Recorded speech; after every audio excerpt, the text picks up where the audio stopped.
अस्सलाम वालेकुम, कैसे हैं आप सब लोग। Welcome back to my channel, welcome back to new video. आज की वीडियो में मैं आप लोगों के साथ बात करूंगी हाइपरटेंशन के हवाले से, ब्लड प्रेशर ज़्यादा हो प्रेगनेंसी के अंदर उस हवाले से। ठीक है, अगर आपको पता हो कि जी इस वीक के बाद हमने अपना बीपी चेक करवाना शुरू करना है या पहले बीपी चेक करवाना शुरू करना है और टेस्ट कौन कौन से हमने करवाने हैं ताकि हमें पता चले कि जी मेरे अंदर बीपी जो है वो ज़्यादा हो रहा है, कम हो रहा है, क्या मसला है।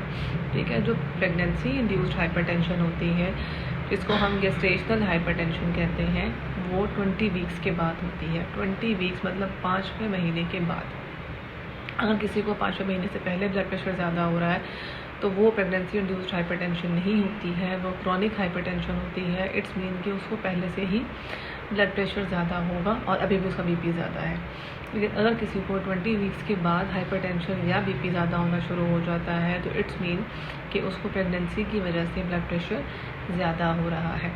ठीक है, अब इसमें होता क्या है, ब्लड प्रेशर आपका ज़्यादा होगा 140/90 से ऊपर जाएगा। वीक्स मैंने बता दी है 20 वीक्स मतलब 5th मंथ के बाद। अगर ऐसा कुछ हो रहा है, ठीक है, तो इसको हम कहते हैं this is pregnancy induced hypertension. अब इसमें क्या है, एंटी हाइपरटेंसिव टैबलेट्स तो आपने लेनी ही लेनी है, जो भी आपको मेडिसिन डॉक्टर प्रिस्क्राइब करेगी रिगार्डिंग योर ब्लड प्रेशर वो आपने लेनी ही लेनी है। लेकिन इसमें आपको क्या होगा, हम 2-3 कैटेगरीज में इसको डिवाइड करते हैं। एक होता है प्रेगनेंसी इंड्यूस्ड हाइपरटेंशन, एक होता है प्रीक्लैम्शिया, एक होता है एक्लैम्शिया। वर्ड्स मुश्किल हैं लेकिन मैं आपको इसको ईजी करके बता देती हूँ। प्रेगनेंसी इंड्यूस्ड हाइपरटेंशन क्या है कि आपका ब्लड प्रेशर सब ज़्यादा हो रहा है, there is no oedema, no body swelling, no leg swelling, आपको ऐसा कोई साइन ऑफ स्वेलिंग नहीं मिलेगा, ना ही आपको यूरिन के अंदर प्रोटीन मिलेगी। अगर आप यूरिन टेस्ट करवाते हैं तो आपको प्रोटीन यूरिया या प्रोटीन यूरिन नहीं मिलेगा। तो ये आपका है प्रेगनेंसी इंड्यूस्ड हाइपरटेंशन।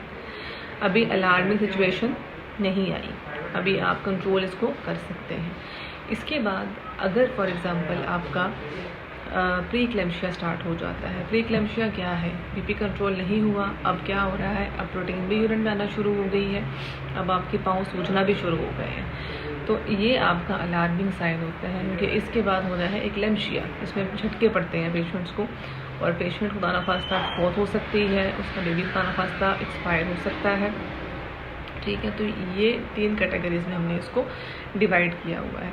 अब वो पेशेंट्स जो बिल्कुल बीपी चेक करवाते ही नहीं हैं, मतलब उनको हेडेक हो रहा है, उनको गनूदगी आ रही है, उनका सर दर्द से फट रहा है, उन्होंने कभी अपना बीपी चेक नहीं करवाया।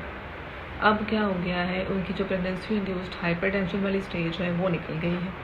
ठीक है, अब प्रीक्लैम्शिया स्टेज आ गई है, उनके पाँव सूजना शुरू हो गए, इतने बड़े बड़े सूज के पाँव हो जाते हैं। ठीक है, पाँव सूजने की रीज़न कुछ और भी होती है। हाइपर प्रोटीनीमिया हम इसको बोलते हैं कि प्रोटीन की कमी हो तो हम कहते हैं जी वाइट एग लें, आपके पाँव सूज रहे हैं। लेकिन अगर आपके सर में भी दर्द है और साथ में आपके कॉन्टीन्यूस चक्कर आ रहे हैं और साथ पाँव भी सूज रहे हैं, जिसका मतलब बीपी लाजमी चेक करवाएं और यूरिन टेस्ट लाजमी करवाएं।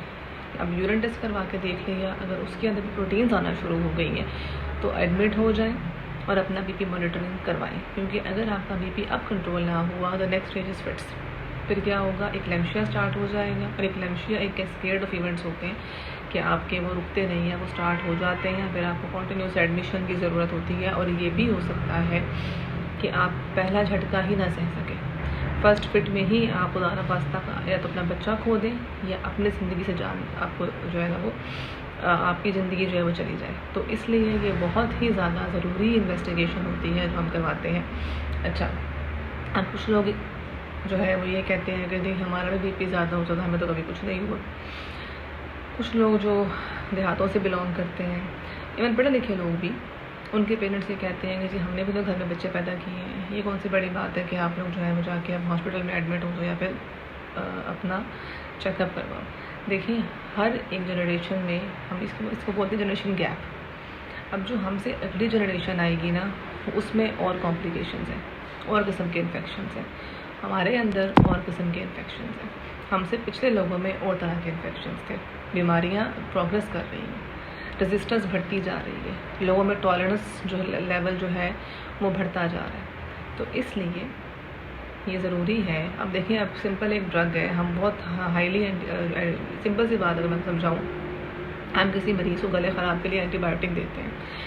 पुराने ज़माने में लोगों ने दवाइयाँ नहीं खाते थे, ठीक है, वो गार्गल्स करते थे, स्टीम लेते थे, उनकी तबीयत बेहतर हो जाती थी। नेक्स्ट जनरेशन आई, उन्होंने कहा नहीं, हमें तो एंटीबायोटिक्स दें, एंटीबायोटिक्स लिखना शुरू कर दी। अब ये लेवल है कि जो आपकी एंटीबायोटिक्स हैं उनमें टॉलरेंस डेवलप हो गई है। हम एंटीबायोटिक देते हैं, इफेक्ट ही नहीं आता, देते हैं, इफेक्ट नहीं आता, ठीक है, ओरल दे रहे हैं, इफेक्ट नहीं आ रहा, फिर हम क्या करते हैं, हम उसको IV पे स्विच करते हैं।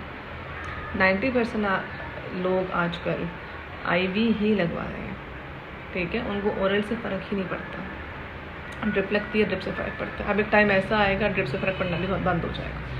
तो ये चीज़ें हैं, ठीक है, हर जनरेशन में ये चीज़ें एग्जिस्ट करती हैं। आप डॉक्टर के पास लाजमी जाएँ, चेकअप लाजमी करवाएँ, पूरे 9 महीने कंसल्टेशन लाजमी लें। अब कुछ लोगों को ये लगता है कि it's a normal physiological process, pregnancy is a normal physiological process. मैं मानती हूँ इस बात को कि pregnancy is a normal physiological process, लेकिन जब ये कॉम्प्लिकेट करती है ना, तो फिर आपके भी जो है ना वो कानों से धुएँ निकाल देती है।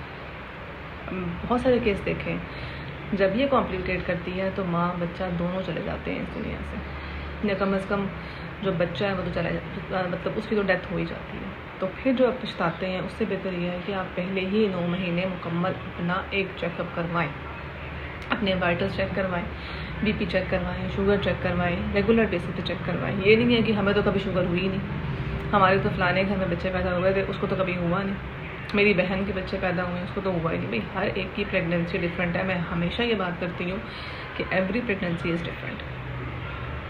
इवन सेम पर्सन के अंदर भी उसकी हर प्रेगनेंसी डिफरेंट होती है। फर्स्ट प्रेगनेंसी में और कॉम्प्लिकेशंस होती हैं, सेकेंड प्रेगनेंसी में और कॉम्प्लिकेशंस होती हैं, इवन थर्ड प्रेगनेंसी स्मूथ हो सकती है, कॉम्प्लिकेटेड भी हो सकती है, ठीक है। अक्सर लोग ऐसे होते हैं, मेरे पास पेशेंट्स आते हैं, फर्स्ट बेबी नॉर्मल डिलीवरी था, सेकेंड सिज़ेरियन हो गया, क्यों? कॉम्प्लिकेट होगी ना प्रेगनेंसी। पहले 2-3 बच्चे नॉर्मल डिलीवरी के साथ हुए हैं, अब चौथा बच्चा जो है ना वो सेक्शन हो गया मेरा। क्यों सेक्शन हो गया भाई? नॉर्मली क्यों नहीं पैदा कर दिया आपने? नॉर्मल फिजियोलॉजिकल प्रोसेस नॉर्मल क्यों नहीं पैदा कर दिया? तो ये कहना आसान है कि it's a normal physiological process, लेकिन जिसके ऊपर गुजरती है और जो बंदी इससे गुजर रही होती है सिचुएशन से, उसको पता है कि वो पल पल क्या फील कर रही होती है। उसको हर महीने एक नए रास्ते से गुजरना पड़ता है, ठीक है। तो इसलिए ये बात इस सब लंबी हो जाएगी, लेकिन एनीवेज चेकअप करवाएं अपना, और BP अपना मॉनिटर करवाएं। और अगर BP आपका 140/90 से ऊपर आता है regularly after 20 weeks of gestation, after 20 weeks of pregnancy, तो अपना यूरिन टेस्ट लाजमी करवाएं, प्रोटीन्स यूरिन में लाजमी देखें, और उसके बाद अगर खुदा न खास्ता आपके यूरिन में प्रोटीन आती है तो प्रॉपर अपना मेडिकल चेकअप करवाएं ताकि आपको फिट्स ना पड़े, ठीक है। अपनी दुआओं में याद रखिएगा। इंशाल्लाह नेक्स्ट वीडियो से आपके सामने आऊँगी, तब तक के लिए अल्लाह हाफिज़।